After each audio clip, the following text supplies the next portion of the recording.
Good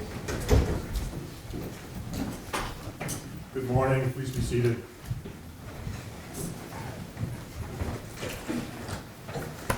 Mr. Medema. Thank you, Your Honor. Your Honor, we are on record with People v. Westen Meulenberg, file 25-047543-FC. Date and time set for sentencing. The defendant appears in person from the Ottawa County Jail with his attorney, Mr. Barge. May I approach? Yes.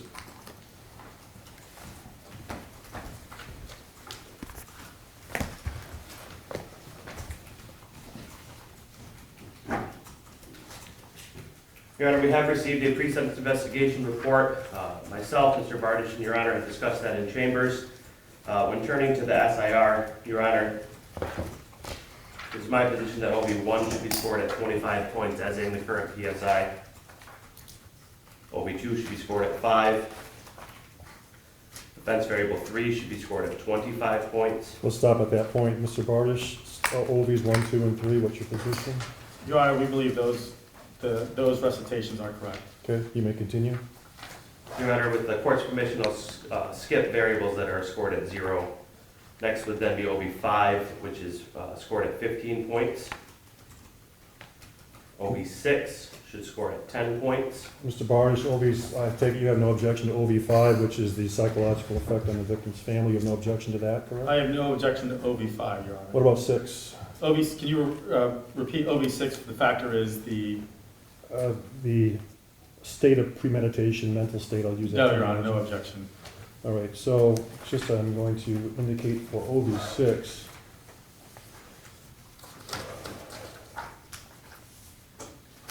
May I, Your Honor? Hang on just a minute.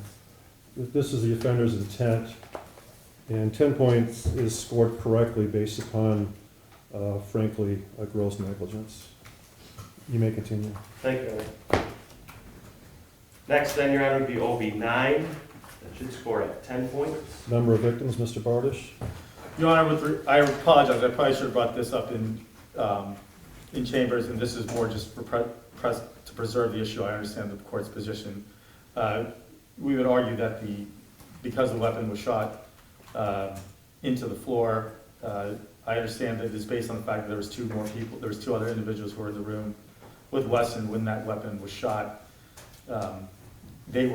I would indicate that all 3 of them were together. According to reports, one of the other individuals actually loaded the weapon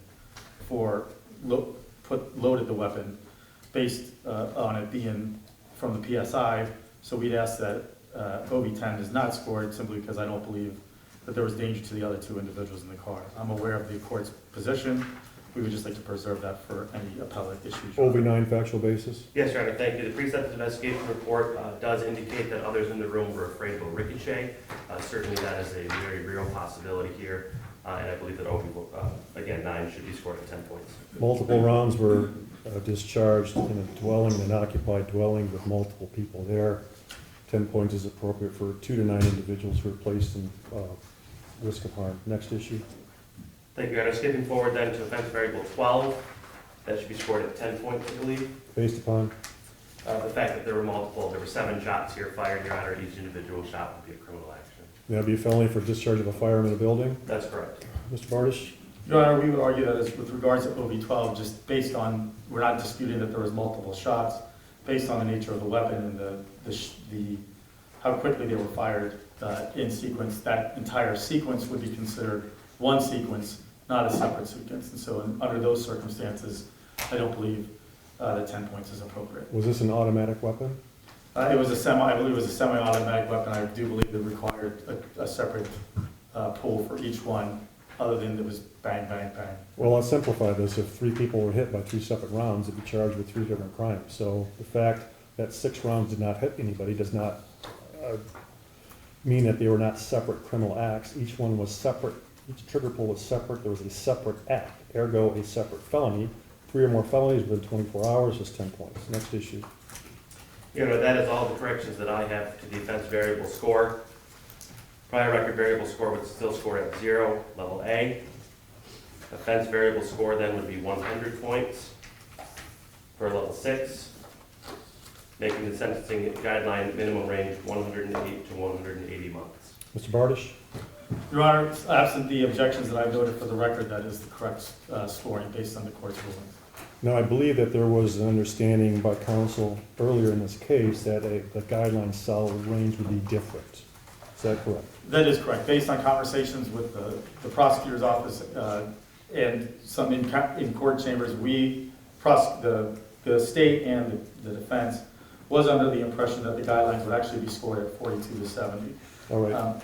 I had conveyed that to Westen prior to acceptance of the plea. However, I have advised him that he could ask me to withdraw that plea or even to adjourn the sentencing hearing just to process the change in the guidelines. Westen, not surprisingly, has indicated that he does not wish to prolong things any further, that he still wishes to go forward with his guilty plea, that he still feels he is guilty of the offenses that bring him here and he wants to go forward. So he's been fully informed of the differences in the cell grades?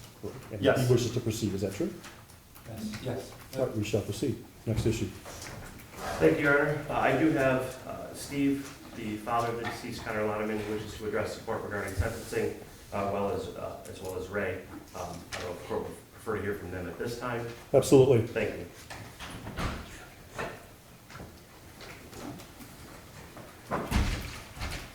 If you wish to come to the podium, you may. If you wish to be seated at the prosecuting attorney's table, you may. Wherever you're comfortable. In the court's deepest sympathy to your family. Pardon me? The court's deepest sympathy to your family and loved ones. Thank you, Your Honor.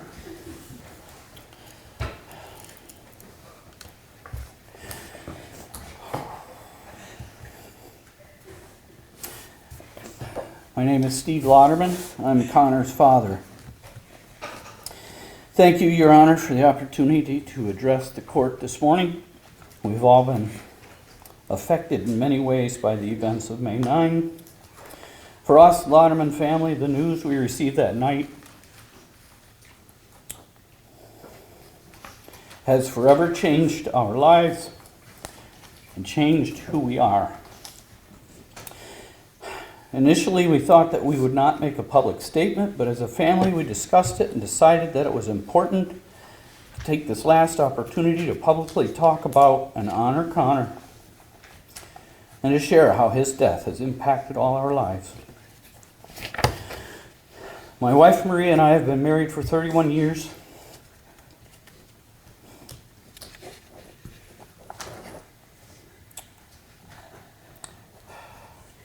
And God has blessed us with 5 children, of whom Connor was the youngest. He left behind 2 married sisters, Davinia and Kristen, a married brother, Brett, and a single sister, Marielle, who still lives at home with him and us.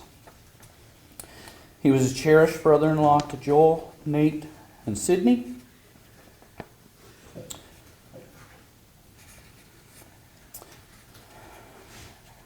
And a favorite uncle to his young niece Vivi and 2 nephews, Asa and Auden. All of our children admit that Connor was their favorite sibling. This is not something we are saying just because he's gone. He was everyone's favorite. He was enjoyable to be around, always ready to help, eager to please, laid back and quietly funny. He made us laugh and brought a goofiness to every room he was in. He would drop everything he was doing if you needed a 4th person for a round of golf or partner for a game of pickleball. At 19 years old, Connor was at such a pivotal point in life. He was old enough that we could see the man he was becoming. And we can easily picture what his future would have been like if he was still here. We will never see him graduate from Grand Valley State and become an engineer. We will never hear about his proposal to his dear girlfriend, Ray.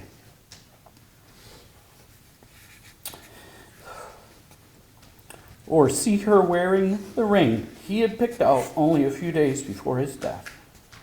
We will never see him marry Ray and become a husband. We will never see him have children or be the loving, godly father we trust that he would have been. Family gatherings are no longer the boisterous and happy get-togethers they used to be, but instead are painful reminders of what is missing. Our family is shattered. We can't go on our favorite camping trip that we would go on every year. We haven't been able to play cards or board games or pickleball together. These changes are because of the memories they hold of Connor, and it just doesn't feel right without him. As one of his sisters recently said, "Nothing I ever do will be 100% joyful."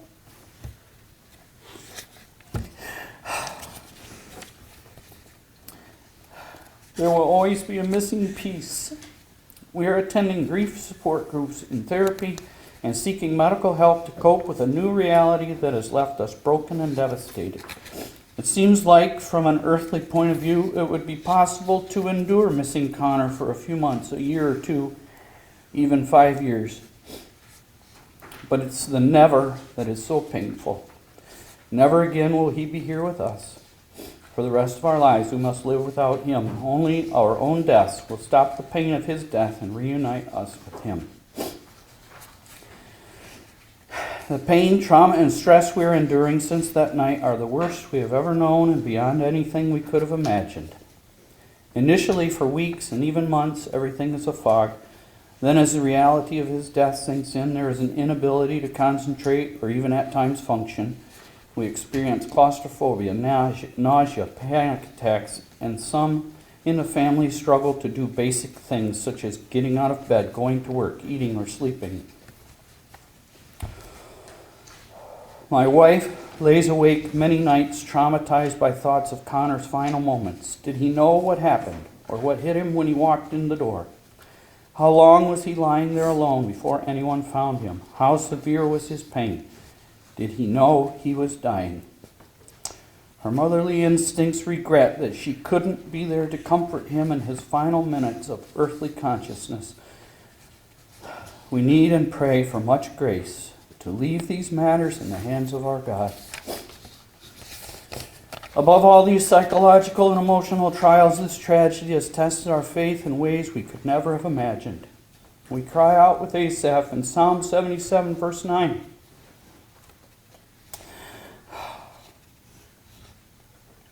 Has God forgotten to be kind? We ask, is this really the pathway we must walk? As we navigate this difficult situation in our lives, it can be tempting to assume that God's love for us has changed or is different. However, even in the midst of this tragedy and loss, we have hope. We turn to Psalm 34, verse 18, which says, "The Lord is nigh unto them that are of a broken heart, and saveth such as be of a contrite spirit." We know this long and difficult road will not end until we meet our Savior face to face, but the hope we have in the cross of Christ and the confidence in God as our strength will get us through. God has been with us through the difficult days, weeks, and months. He's used countless people, many of whom are here today, to show us his love, and we know he will continue to be with us until we meet Connor again in heaven. We take comfort in knowing just as Connor's death was not in our hands, neither is the outcome of the justice system. The weight of this tragedy has left us emotionally unable to contribute in the discussion of what a fair sentence would be, but we trust that in the providence of God, you, Judge Hulsing, have been chosen to determine and will render a fair and just decision. We hope that you, Westen, can understand the gravity of what you did. This wasn't an accident. It involved many deliberate, foolish decisions and actions which didn't just take Connor from us, but took the life we all had with him and changed us all until the end of our lives. We desire to forgive you, and we will continually bring this to the Lord for his help, as our forgiveness of you is limited by our imperfect human natures. Therefore, it will be an ongoing decision that we will have to repeat often, also for the rest of our lives. I don't think I will ever be able to forget what you have done. I don't think there will ever be a time when I see you and I won't have a flashback of my son's lifeless body in a hospital emergency room, surrounded by doctors and nurses, desperately trying to save his life. But I continually pray that I can look upon you as God does, with our sin covered over, washed in the blood of Christ. Our prayer for you is that through all this you will grow closer to the Lord and know God's strengthening presence and unchanging goodness. May we all find comfort in his promise, I will never leave you nor forsake you. Hebrews 13. Thank you, Your Honor, again for the ability to speak and for your patience with me as I struggle through this. Thank you.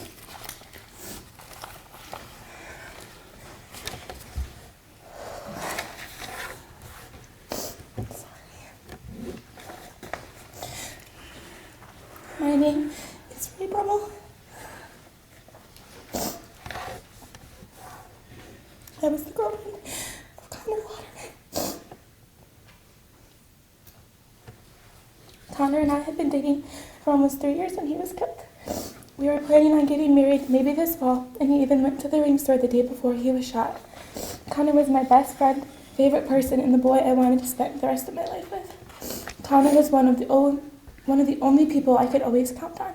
He knew how to make my bad days better, and it's hard to continue to walk this life without him. Every day, Connor would remind me of all the reasons he loved me. It's been 5 months since his death, and not a day goes by where I don't miss him and the life we had planned. Sometimes it still seems like he is coming back. Everything that Connor did was with the intention to make me happy. He always put my needs before his own. Even though our relationship was not perfect, we really did have a love for each other. Connor worked hard at everything he did, and I knew that one day he was going to be a great husband and father, because at family things, all the little cousins would attach themselves to Connor the entire time.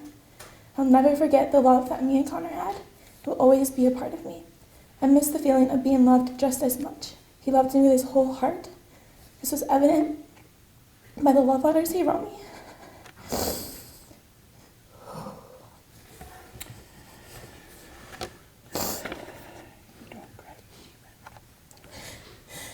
The love in his actions towards me.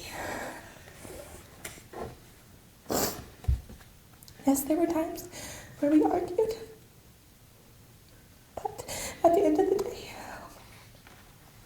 we both realized our weaknesses and prayed that God would continue to bless our relationship. A month before Connor was killed, me and him were driving down the street where this all happened. He looked at me and said, "Ray, I hope that I die first, because I would not be able to live without you." I looked at him, laughed, and said, "Oh, Connor, don't worry about that. We have at least 50 years. There's a lot that we have to do first."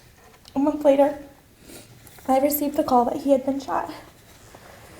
Even though I keep showing up to things and laughing and trying to live, every day now is marked by his absence. It is only through God's strength that I can live each day, but at times I hate that this is my reality. Losing Connor has changed me. I'm not the same girl I was when I was with him, and a part of me will not go back to who I was before Connor. I am healing, but that does not mean I am forgetting him. I will carry him with me as I walk the path God has placed in front of me. When I lost Connor, I thought all it was losing him. But it's not. It's also all the secondary losses that I have to endure. All the events and places I have to go for the first time without him. I will never become his wife. I will never travel with him. I will never see him become a father. I will never hear his laugh or voice again. I'll never have one last conversation or one last hug. His death is permanent from this earth, and every day I'm faced with the secondary losses. I'm scared I'll forget his face, the way he laughed, he told stories. And I'm scared I will forget the way or his voice, and my memories of him will begin to fade. For me, the reality of grief is feeling so alone. Even though I have a big support system, there's no one I'd rather call than Connor, as I crash out over his death. It's amazing how alone you can feel when everyone's life carries on, and they get to experience the events me and Connor looked forward to. Before Connor died, Sundays were my favorite day of the week, because we got to spend the whole day and attend church. Now, Sundays are the hardest day of the week, and I dread them. I also dread holidays, and I never want to experience another one without him. Since his death, I have been told that I have depression and anxiety as I journey through the trauma and grief. I often have nervous breakdowns when things get too overwhelming, and often struggle with sleep and brain fog, making simple tasks sometimes hard. There is a level of trauma that I have experienced because I was halfway across the world when it happened. There is a sense of guilt for missing the last week of his life and his last breath on earth. Being so far away, it wasn't until after he had passed that I was able to be back by his side. I'm scared to go on trips, first because I don't want anyone to die while I am away, but also coming back to Connor being gone makes me relive May 10. When anyone mentions guns or alcohol, my entire body tenses up and all I can think about is Connor. I'm scared that at any moment the next closest person to me is going to die. Connor's death has impacted many of my relationships, some good and some negative. One of those relationships that has been impacted is with my family. Not only do they miss him, but they were looking forward to adding a brother and a son to the family. My parents and my siblings have also had to watch their daughter and sister grieve and live with the burden of losing Connor. One of the better impacts is my relationship with Connor's family, the Laudermans. Connor brought them into my life, and I will forever be grateful to him for that. These last couple months I have grown closer with them. However, it is also bittersweet as I will never officially be a part of their family. There are many things that we are going to have to navigate in the future and questions that I don't have the answer to regarding our relationship. They are my second family, and I do not want to lose the relationship I have with them. If I'm honest, there is fear and worry about what the future holds for that. In the beginning, I found myself reaching for my phone to send a text of something interesting that happened or to give him a phone call. The one person I always wanted to share my day and experience with was no longer on the other end of the phone. I keep thinking how different things would be if Connor was still here and he could experience how much I love and need him during the time I need him most. As for you, Weston, you have seen me being strong and gracious towards you, but with full honesty, I have wrapped my brain around that it was your actions that took Connor's life. Yes, this wasn't God's plan, but we cannot just shrug our shoulders and say this had to happen. It was God's plan. Because yes, even though that is true, God is not the author of sin and he hates sin. What happened on May 9 was a result of sin. James 1 verse 13 says, "Let no man say when he is tempted, I am tempted of God, for God cannot be tempted with evil, neither tempt he any man." God allowed the devil to tempt you, Weston, that night, but you still actively chose to consume a lot of alcohol. You chose to pick up that gun, and you chose to fire it 7 times into the floor. I know that one day I will be able to look you in the eyes and say, I forgive you. As for now, I continue to work through the process of forgiveness each day. I would be lying if I continued to put on this mask of being strong, but it's really hard to be vulnerable with the person who took Connor from me. To others that don't see my pain, my tears, or me at my lowest, it's because I guard myself to avoid more pain. I trust that whatever happens in the next couple minutes, days, weeks, and months to come, God is guiding each of us, and he will never leave my side, Weston's side, and everyone else's. Thank you, Judge, for allowing me to share. Thank you. Mr. Medema, anything further?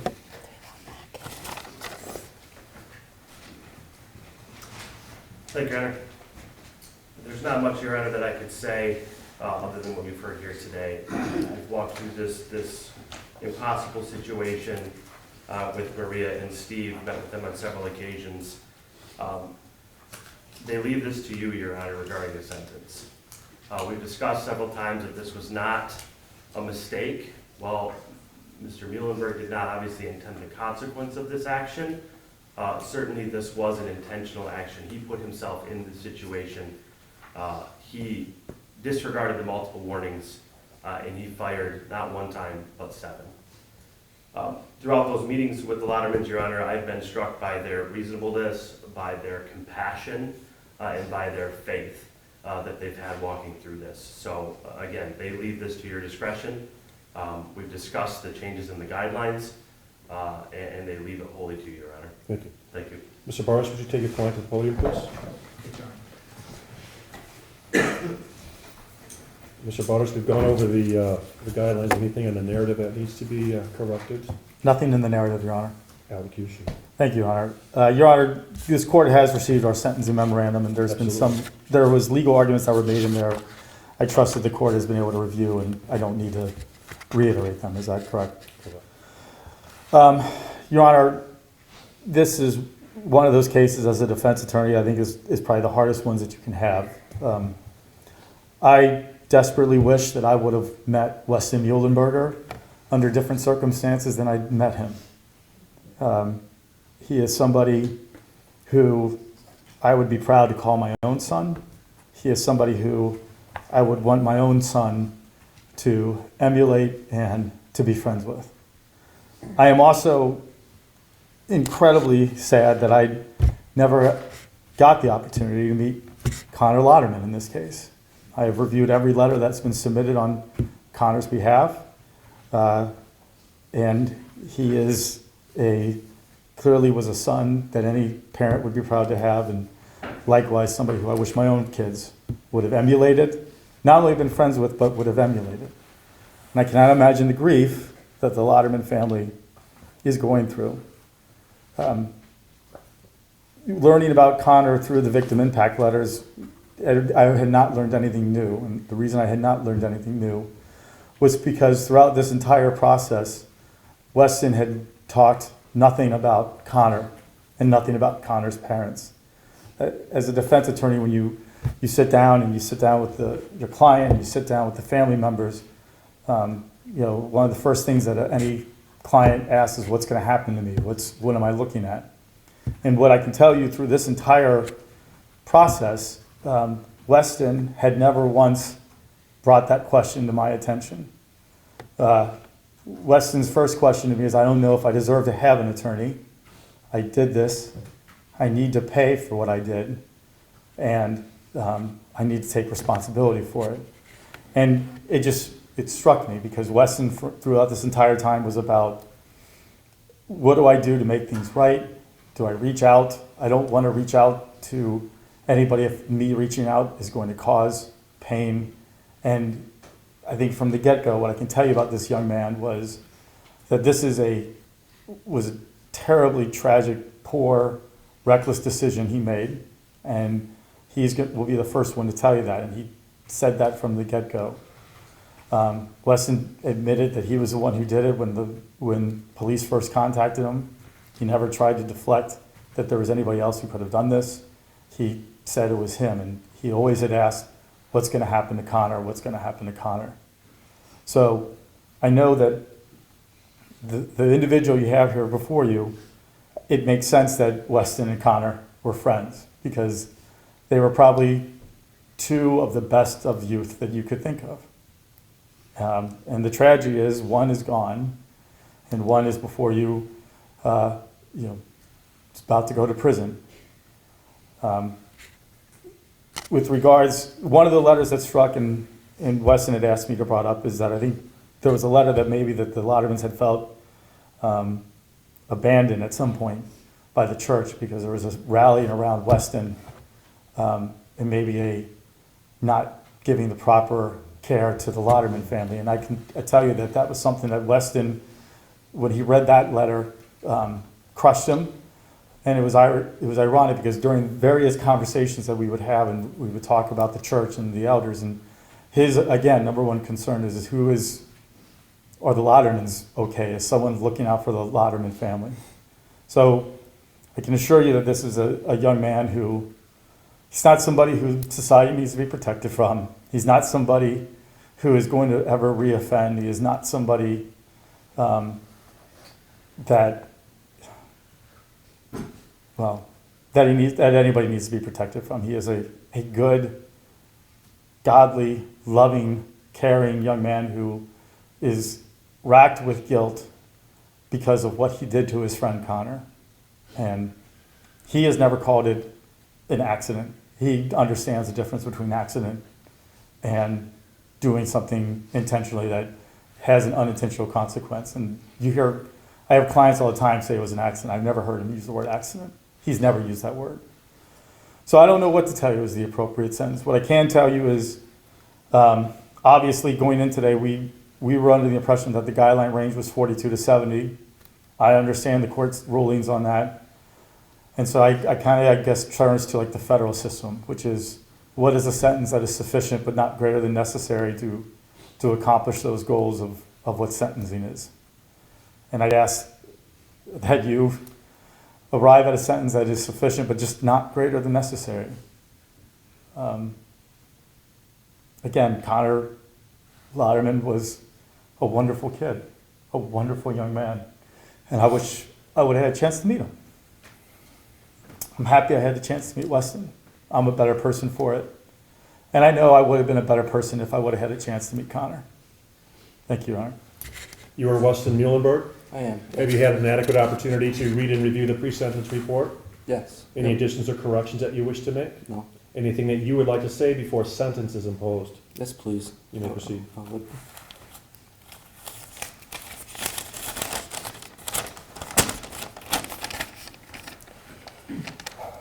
Mr. and Mrs. Lauderman, Lauderman family, Ray, Brummel family. I want to use this opportunity to apologize in person to those whom I have hurt, and realize that I can never apologize to everyone who was touched through Connor's death. I have sinned against you all. I have also sinned against Connor, someone who has only been good to me, someone who I benefited from, someone who only gave in life, someone who I appreciated, enjoyed, and respected. That someone who gave so much to me, I returned only evil to in his last day. It pains me to know how good of a man I took away from you all. The worst part is how permanent the consequences of my stupid choices are. Choices I can never explain or take back. Those choices that night will haunt me for the rest of my life, as I know they will for so many others. I can say I'm sorry and apologize as many times as I want, but without actions, my words are useless. Sorry has to mean something. It has to mean something to everyone here and everyone who I've hurt. That something might be different for each person, and that something might change as no hurt is discovered. I believe today that something is to humbly accept the punishment from the state for the numerous laws I've broken. Sorry also has to mean something to myself. I promise you my life will change with the memory of Connor. I promise you I will lead a sober life physically and an ever-increasingly sober life spiritually. I hope my choices these past 5 months and my future choices will show that I am truly sorry and that I understand the seriousness of my actions. I hope that I have shown and continue to show through this all that I accept the responsibility of my actions and do not shy away from them. I hope I can be a testament of how Connor lived, selflessly caring for others and serving our Lord. With God's gracious help, I dedicate myself to a life of true repentance. Through this all, I understand my lifestyle changes, and these promises can never bring Connor back and will never take away the pain of him not being here on earth anymore. So I make one more promise, that I'll fervently pray to God for peace and comfort for all those who are hurting. That's it. Does that conclude your comments? It does. Initially, it's incumbent upon the court to accurately score the guidelines. We went through these in detail before this procedure started, and the court is very confident that the guidelines are accurately scored. Just parenthetically, the discharge of a firearm at a building, typically we see that in gang type of activities where some nefarious individuals are trying to send a message to an opposing group and they fire rounds into a home. Sometimes they hit people, sometimes they don't. Obviously, that's not the case here. This is far from that. So in the gang situation, there is an intent to either inflict harm or to send a message. There was no intended consequence here. Certainly there was an act, but there was no intended consequence here. Obviously, the result was catastrophic. The guidelines do contemplate that you do not have a criminal history. That's your, as far as the prior record variables go, that is a 0. So those are contemplated. As far as the need for rehabilitation, there probably isn't any. I don't think you pose a risk to the public. I don't think anybody here believes that you pose a risk to the public, as eloquently stated by your attorney. So as far as we need to lock somebody up for a lengthy period of time because they pose a risk, that's not going to factor into this scenario because you do not pose a risk of harm. The guidelines do not factor into youth, and sometimes youth make unwise decisions. By the same token, your the result of this is permanent and profound, it's catastrophic. I've received letters on behalf of the victim and their loved ones, and I've received letters on behalf of the defendant. All of them were very respectful to the opposing side, very, very respectful. And they were very good, I must say. And I read each and every one of them. I can assure you that I spent quite a bit of time last week going over this material. Frankly, quite a bit of time contemplating where the court was going to land, and that decision has not been made until now. So as far as the guidelines go, I don't think we need to sentence you within the guidelines. That's simply too much time based upon you did not have a nefarious intent as far as the consequence goes. There's no history, your youth, and the fact that you're not a danger to the public. So I think there's a deviation downward from the guidelines that needs to be done. Where I've landed is actually a couple of grids down. So as the attorneys have indicated, I've indicated that the guidelines contemplate a sentence, and they're advisory, but they're pretty strongly advisory, of between 108 and 180 on the minimum. That's between 9 and 15 on the minimum. We're going to go below that. I think that where the attorneys originally contemplated the guidelines might land, that's probably where the sentence should land. It's not going to fix this situation because it's not fixable. It's not giving value to Connor because he was invaluable. I mean, I just can't. But what we do need to recognize is that you were intoxicated, fired off multiple rounds in a dwelling where you knew there were people, and Connor died as a result of that. So we're going to hold you accountable for that. By the same token, recognize that you do have a future, and I think where I've landed here within the contemplated guidelines is where to go, but it's going to be at the top of the guidelines, influenced by the letters that I've received. It is the sentence of this court that you be turned over to the Michigan Department of Corrections for a minimum of 70 months, a maximum of 300 months. You have credit for 29 days previously served, must pay a restitution of $8,000, must pay state cost, crime victim costs, and DNA fees that are required by statute. This is a final sentence. You may file an application with the Court of Appeals regarding your conviction and sentence. If you're unable to hire an attorney, this court will appoint one to represent you at public expense. You need to fill out the paperwork you've been provided and return it within 42 days. That is the sentence. And for those in the gallery, the king still sits on the throne. Your Honor, there's a request for restitution amount of $8,000 to the crime victim's compensation. That's where we'll go. Thank you very much. We are in recess. Thank you, Your Honor.